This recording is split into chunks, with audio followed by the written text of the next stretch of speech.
What if I told you that you use only about 20% of the things that you own, while the other 80% just takes up space, money, and your mental energy? Today, I want to talk about how applying the 80-20 rule to minimalism can completely transform your home, your wallet, and even your peace of mind. I'll focus on three specific areas in your home. So, welcome back to the channel. If you're new here, I'm Melanie, and I share tips on minimalism and frugal living, helping you save money and create space and live with intention.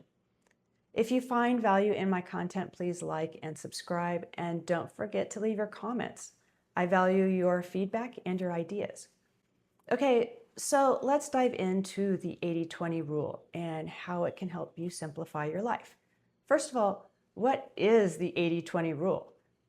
It says that roughly 80% of your results come from 20% of your actions.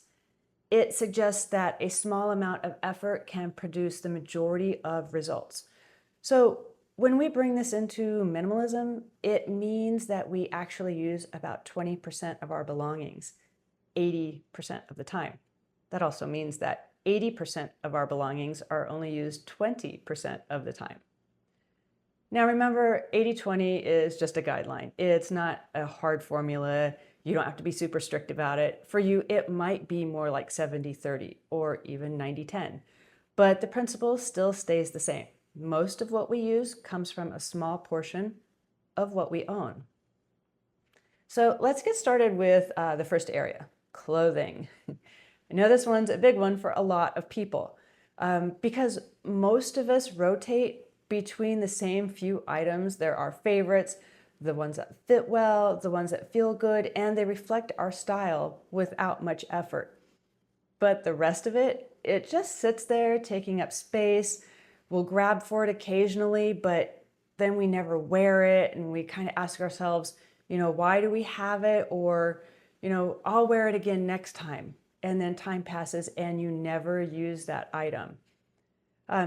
So that habit reflects our natural tendency to choose convenience and to avoid decision fatigue from too many options. So to apply the 80-20 rule, start by pulling out those go-to pieces, the ones that you always wear, your favorites.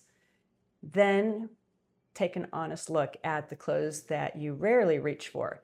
Those are all your extras. Now, some of those you will want to keep because they are for special occasions, or you do really like them, it's just not your go-to piece, and you do like to throw it in every once in a while. Those items you're not ready to part with just yet, so go ahead and set those aside too. But the rest, you can donate them all at once or remove one piece at a time if it makes you feel better. Either way, you are going to streamline your wardrobe to the clothing that truly serves you. So now you will no longer be digging for your favorites through all the other piles of clothes. They will be right there. And by letting go of that excess, you minimize your decision fatigue, you free up more space in your closet, you save money, and you actually enjoy getting dressed again. So start small with this. Take your time and you will notice the difference. And once your wardrobe starts to feel lighter, the next space that usually overwhelms people is the kitchen.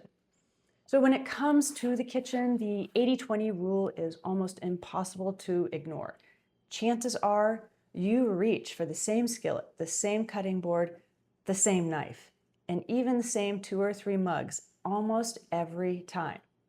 In fact, at my house, my husband reaches for the same spoon every day. It's the only one we have left like it out of a pile of 10 spoons. It is his favorite, and it is the only one he will use. So these are our 20%. Those are the core tools that make our kitchen functional. The other 80%, those duplicate utensils, the gadgets that you never touch, or the specialty items of appliances that you thought that you needed that are now just collecting dust. They often just make it harder to find what you need, and they are taking up valuable space. So instead of tackling the whole kitchen at once, just start small. For example, you could start with your glasses and mugs because most people use the same 2 or 3 every day. Keep your favorites, the ones that you're always using, but donate all the extras. Your utensil drawer could be next. You probably do rotate between just a few items, just that like one spatula, one cutting knife, one wooden spoon. The rest of it is just taking up space, making it really hard for you to find those few items that you always use. The next area, we all have a collection of these.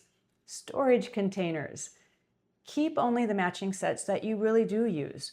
Toss the cracked, stained, lidless ones because in reality, you're probably never going to use those again.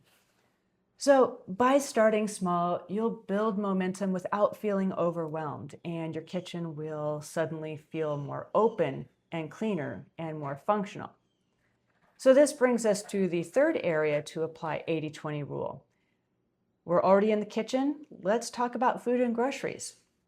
This is where your food lives, and it makes sense to apply that 80-20 rule to groceries as well. Now, most families eat about 20% of the foods that they buy 80% of the time. Think about your staples, the things that you always buy and that you always eat: rice, pasta, bread, fruits and vegetables, whatever it is. You cook with these things week after week. They're the foods that you depend on and always come back to. The rest of it is usually impulse snacks, sauces that you wanted to try and decided that you didn't like, so they're just sitting there. Or ingredients for a recipe that you never made. They're usually just cluttering the pantry, and a lot of times they just go to waste. So that's why so many people say that their kitchen is full of food, but there's nothing to eat because there is no longer their favorite 20%. The 80% is what's left over. So when you focus on your grocery list and use the 20% of the foods your family truly eats, not only do you save money and cut down on waste, but meal planning becomes so much simpler. So instead of an overflowing pantry, you'll have the essentials that you actually use, making it easier to cook meals quickly and reduce that nightly stress of wondering what's for dinner. So start small here too. Track what you eat most often and focus on those staples. And then cut back on all the extras that usually go to waste. Now you may be asking yourself, why would I want to do any of this? And that's a good question. Applying the 80-20 rule to minimalism can add clarity to your life. The fewer items that you have means that you have less stress and you have less decisions. Also, you can find things a lot easier. It's going to save you some money. When you know what you actually use, you stop buying all those duplicates or just-in-case items or your impulse purchases. You're going to get some time back. You have less cleaning, less organizing, and no more times digging for those items that you can't find underneath all the other stuff. You're going to get some flexibility. It's going to leave you some space in your home, which means you can adapt to when you have some life changes, like changing seasons. You bring your plants in from outside, or a new hobby that you need to make room for, or maybe even welcoming a new family member without creating chaos. So, how do you get started? First, pick one area: your closet, a drawer, or if you're feeling really brave, the pantry. Identify your 20%, what you actually use or eat all the time. Then set aside the rest. Donate it, recycle it. You can even box it up for a few months and then maybe revisit it later after you've had time to reflect on if you wanted this stuff or not. And more than likely, if you never reached for it, you probably don't need it. So here's the challenge. This week, pick one space in your home and apply the 80-20 rule. See how much lighter and calmer you feel when you focus only on the things that really serve you. Now, if you found this helpful, give this video a like. It does really support the channel. And let me know in the comments what's one area that you could apply the 80-20 rule to today.